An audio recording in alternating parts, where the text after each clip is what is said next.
दोस्तों, अगर आप ज़्यादा सोचते हैं तो इस कहानी को पूरा ज़रूर सुने। एक बार एक सम्राट के पुराने वजीर की मृत्यु हो गई। वजीर बहुत बुद्धिमान था, लेकिन उसकी अचानक मृत्यु हो गई, इसलिए राज्य में नई मंत्री की तलाश शुरू की गई। साम्राज्य बहुत बड़ा था, इसलिए उसे संभालने के लिए एक बुद्धिमान और दूरदर्शी वजीर की ज़रूरत थी। पूरे राज्य में सबसे बुद्धिमान और चतुर व्यक्ति की तलाश शुरू हो गई, इसलिए राज्य भर में कई तरह की परीक्षाएं आयोजित की गई। पूरे राज्य में विचारशील और बुद्धिमान व्यक्तियों को चुना गया और फिर उनकी और भी कठिन परीक्षा ली गई और अंत में केवल 3 चुने हुए व्यक्तियों को राजधानी लाया गया ताकि सम्राट उनकी अंतिम परीक्षा ले सके। उन तीनों को एक कमरे में रखा गया और इसकी घोषणा स्वयं सम्राट ने की थी कि कल उनकी अंतिम परीक्षा ली जाएगी और जो इसमें पास होगा उसे राज्य का वजीर घोषित कर दिया जाएगा।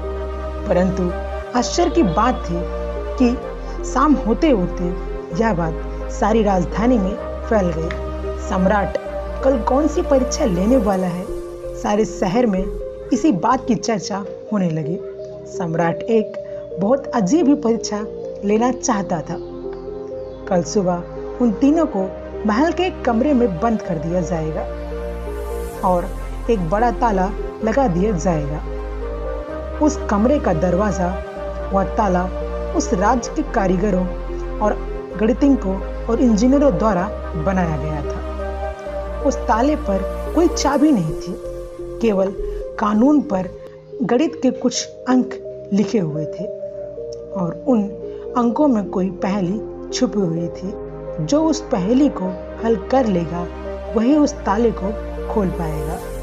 धीरे धीरे यह बात उस तीनों तक पहुंच गई कि कल उन तीनों को एक कमरे में बंद कर दिया जाएगा और वहां ताला लगा दिया जाएगा। इसकी कोई चाबी नहीं है, वह बस ताले पर गणित के कुछ नंबर गुदे हुए हैं जिसमें एक पहेली छिपी हुई है। उन तीनों में से जो भी उन नंबरों का उपयोग करके पहेली को हल करेगा और सबसे पहले दरवाज़ा खोलेगा और कमरे से बाहर आएगा, उसे वजीर बना दिया जाएगा। यह सुनते ही तीनों में से 2 बाजार की ओर भागे और ताले के बारे में जितनी भी किताब मिल सकती थी वे सब ले आए और उसका अध्ययन करने लगे। तीसरे व्यक्ति सबसे अजीब था। वह ना तो कहीं गया और ना कोई किताब लाया। वह अंधेरे होते ही सो गया। बाकी दोनों ने सोचा कि शायद डर के मारे उसने परीक्षा ना देने का निर्णय लिया। यह हो सकता है उसने विश्वास ही ना हो कि जो खबर सामने आई है वह सच है, लेकिन फिर भी उन्होंने कोई मौका छोड़ना ठीक नहीं समझा क्योंकि यह जीवन में एक बार मिलने वाला मौका था। वे पूरी रात जागकर किताबें पढ़ते रहे। ताला विज्ञान से संबंधित जो भी साहित्य था सब पढ़ डाले। जब सुबह हुई तो तीसरा व्यक्ति उठा और उन तीनों को सम्राट के सामने पेश कर दिया गया। वहाँ उन्हें पता चला कि यह अफवाह सच थी। उन तीनों को एक बड़े से कमरे में बंद कर दिया गया था, जिसके बाद ताला लगा हुआ। कुछ गणित अंकों के साथ अंतिम में आप तीनों में से जो भी इस अंकों में छुपी पहेली को सुलझा लेगा वह दरवाज़ा खोल सकेगा और जो दरवाज़ा खोलकर पहले मेरे पास आएगा मैं उसे अपना वजीर बना लूँगा। मैं बाहर आप तीनों का इंतज़ार करूँगा। इतना कहकर बादशाह चला गया। वो दोनों व्यक्ति जिन्होंने पूरी रात पढ़ाई की थी कुछ किताबें लाए थे। दरवाज़ा बंद होते ही उसने अपने कपड़े में छुपी हुई उन किताबों को बाहर निकाला और ताले पर लिखे नंबर को एक कागज़ के टुकड़े पर लिखकर उनका हल ढूंढने लगा। लेकिन तीसरे व्यक्ति ने कुछ नहीं किया। उसने अपनी आंख बंद कर ली और कमरे के एक कोने में चुपचाप बैठ गया। उसे बैठा देखकर वो दोनों हंस पड़े और ताना मारते हुए बोले, क्या तुमने हार मान ली? कुछ करो तो कुछ होगा। उसे लगा कि उसने हार मान ली है। वह डरा हुआ है और कुछ भी प्रयास नहीं करना चाहता, लेकिन उनके मन में शांति थी, स्थिरता उनकी आंखों में झलक रही थी।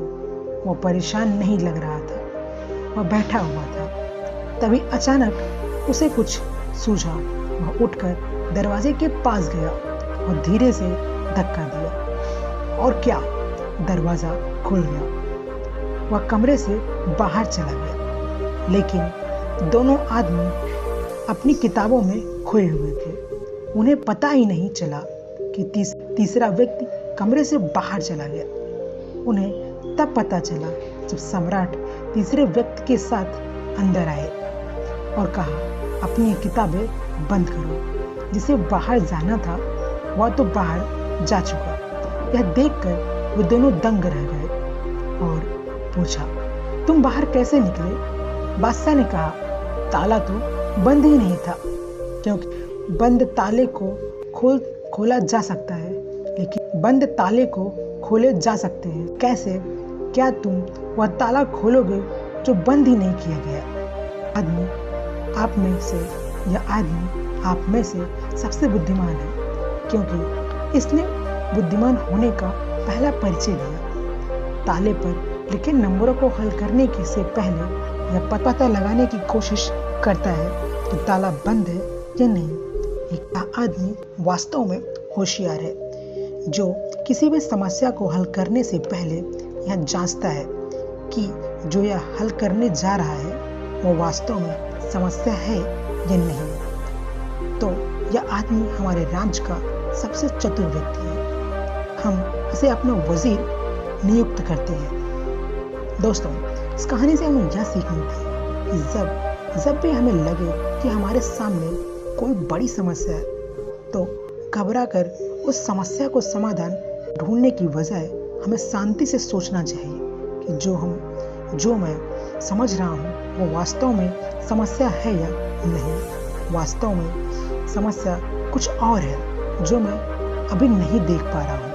पहले यह क्लियर करें वो समस्या है या नहीं, फिर बाद में उसके आगे सोचें। इस कहानी से आपने क्या सीखा कमेंट में जरूर बताएं और ऐसे वीडियो देखने के लिए चैनल को सब्सक्राइब करें, वीडियो को लाइक करें। मिलते हैं नेक्स्ट वीडियो में, तब तक के लिए धन्यवाद।